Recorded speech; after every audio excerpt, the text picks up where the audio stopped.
The U.S. stock market is currently closed for the weekend. As of the final bell on Friday, November 7th, 2025, GameStop, ticker GME, closed at $21.49 per share. It was a relatively calm day, all things considered, finishing up about 0.61% or 13 cents on volume of about 6.5 million shares. That closing price, $21.49, paints a picture of a stock just existing. It's hovering near its 52-week low. For many, this price confirms the expectation.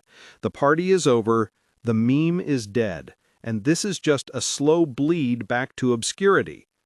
Analysts certainly agree, with a consensus sell rating and an average price target that's less than half of its current trading price. The expectation is that this is a failing brick-and-mortar retailer, a relic. But the reality of what's happening under the hood couldn't be more different, and it points to a fascinating disconnect. While headlines focus on the stock being down for the year, the most recent 13F filing data reveals a stunning fact. Institutional ownership, the so-called smart money, actually increased by a reported 18% in the third quarter. This isn't just a handful of retail traders using the Robinhood app anymore. We're seeing real funds, the kind that use sophisticated interactive brokers platforms, building positions. Why would they do that if the company is, as many believe, destined for failure? That's the real question, and it forces us to look past the noise and at the facts. The common belief about GameStop is that it's a social phenomenon, a stock famous for being a stock, with no attachment to the underlying business.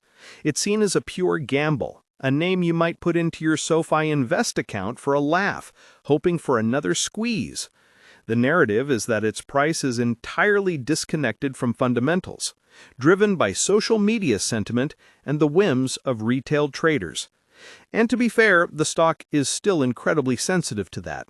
We saw it just a few weeks ago in late October, when a simple repost of a console wars statement by the White House's official account sent the stock jumping over 7% in a single day.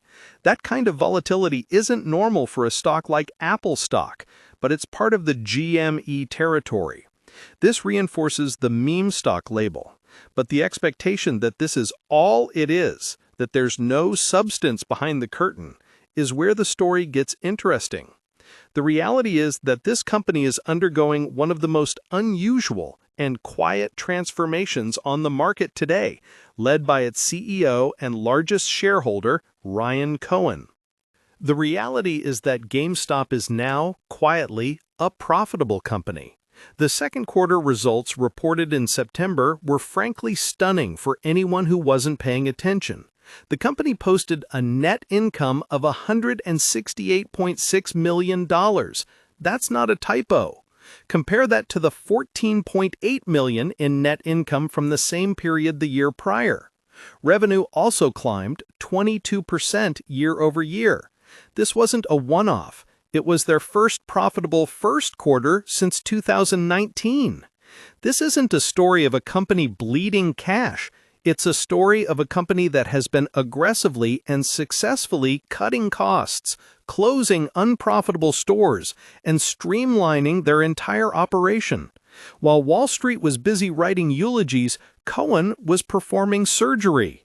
He's focusing on core fundamentals.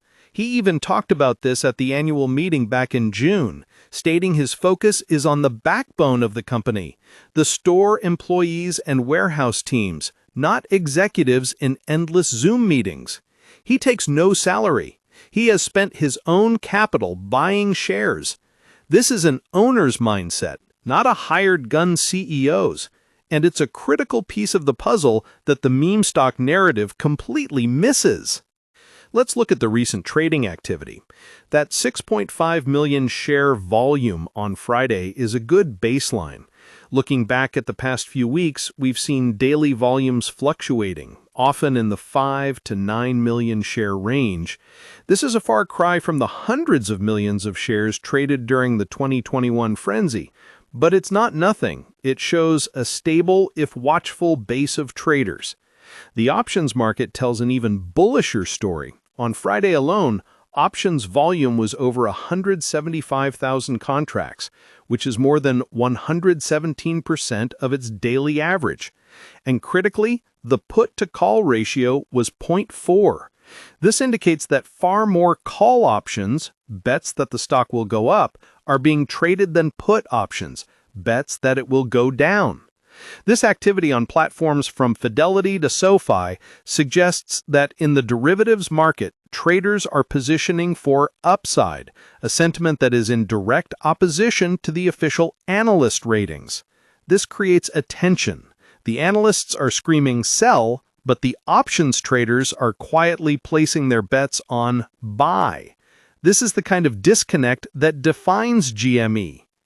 We also have to acknowledge the 16% short interest. While not as high as its historic peaks, 16% is a very significant number. It means there is still a large, committed group of funds betting heavily against the company, providing a constant source of potential fuel if a squeeze-like event were to be triggered by good news. So, what is this company now? The expectation is that it's just video game stores. The reality is that it's becoming a highly efficient, high-margin retailer and, perhaps more importantly, a capital-rich holding company. Cohen's strategic expansion into trading cards, Pokemon, sports, and other collectibles is a brilliant move. It's a high-margin business, it's tactile, it's not digitally downloadable, and it fits perfectly into GameStop's existing trade-in business model. It's a logical and profitable extension of their core brand. But the bigger story, the one that might explain that 18% institutional buying, is the balance sheet. GameStop is sitting on a fortress of cash. As of the last report, we're talking about a cash and short-term investment position of over $8.6 billion. They raised a significant amount of capital through a convertible notes offering. This isn't a company struggling to make payroll. This is a company with one of the strongest balance sheets in retail, period. A company with that much cash and no debt has options. It has endurance. It can weather any economic storm. It can invest. It can acquire, or it can simply sit on it and generate interest. This is the kind of balance sheet that even a conservative Fidelity Wealth Management advisor or a Schwab Intelligent Portfolios algorithm would have to look at twice. It's an asset in itself, completely separate from the retail operations. And then there's the future outlook, which is where the expectation versus reality framework becomes most critical. The next major event is the third quarter earnings report expected in early December, around the 9th. The projection is for earnings per share of 20 cents on about $987 million in revenue. Here's the key. GameStop has beaten analyst EPS estimates 5 quarters in a row. The bar is low, but the company keeps stepping over it. If they post another strong, profitable quarter, it will become increasingly difficult for Wall Street to maintain its bearish, failing retailer narrative. The data will simply not support it. This is a clear near-term catalyst. Another major move that has institutions watching is the company's adoption of Bitcoin as a treasury reserve asset. This move, approved back in March, positions GameStop alongside a small handful of public companies that see digital assets as a legitimate part of their capital allocation strategy. This might alienate some traditional investors, but it absolutely attracts a new class of institutions and individuals who believe in that long-term vision and want that exposure in their individual brokerage account. Of course, there are very real risks. Let's not paint a picture that this is a sure thing. The valuation is a contentious point. A P/E ratio of 27.6 is more expensive than the specialty retail industry average of 16.7.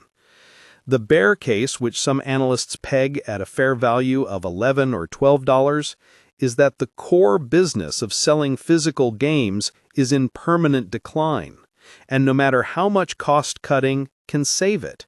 They see the cash hoard as a temporary buffer, not a strategic weapon. They also point to insider sales, A couple of executives sold shares back on October 1st at over $27, as a sign that maybe those on the inside are taking profits. And there's the dilution risk. The warrants and convertible notes that helped build that cash pile could eventually add to the share count. This is a complex investment thesis, not a simple buy or sell like you'd get from a robo-advisor. It's not a set-it-and-forget-it stock like an NVIDIA stock or Tesla stock in a growth-only portfolio. It requires active monitoring. I want to know what you all think. Comment below with your honest price target for GME by the end of next year. So, as we end the week with GME at $21.49, we're left with this powerful divide. The expectation, pushed by many in financial media, is of a $21